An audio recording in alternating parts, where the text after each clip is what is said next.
Taste the Daily. தமிழ்நாட்டில் இரும்பு பயன்பாடு இருந்தது குறித்து கடந்த அதிமுக ஆட்சியிலேயே ஆய்வு செய்யப்பட்டது என்ற உண்மை தகவல் வெளிவந்துள்ளதன் மூலம் தங்கள் ஆட்சியில் ஆய்வு செய்யப்பட்டது போல் தம்பட்டம் அடித்துக் கொண்ட திமுகவின் கபட நாடகம் வெளிச்சத்திற்கு வந்துள்ளது.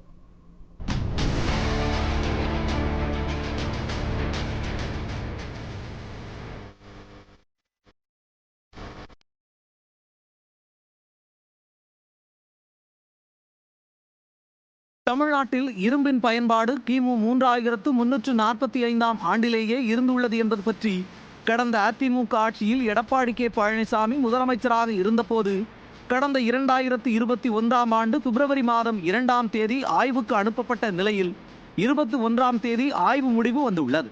இந்நிலையில் திடீர் ஞானோதயமாக தமிழகத்தில் இரும்பின் பயன்பாடு குறித்த ஆய்வறிக்கையை தற்போது வெளியிட்டு விடியா திமுக அரசு பெருமையை தேடிக்கொண்டது பல்வேறு சந்தேகங்களை கிளப்பியுள்ளது.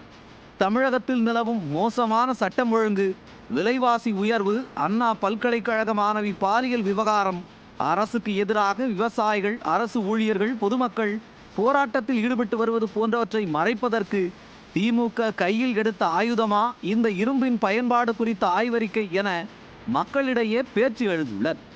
மேலும் 2021ஆம் ஆண்டு வெளியிடப்பட்ட ஆய்வறிக்கை தற்போது வெளியானது போல் திமுக அரசு இதை வெற்று விளம்பரம் செய்து 4 ஆண்டுகளுக்கு பிறகு வெளியிட்டுள்ளது.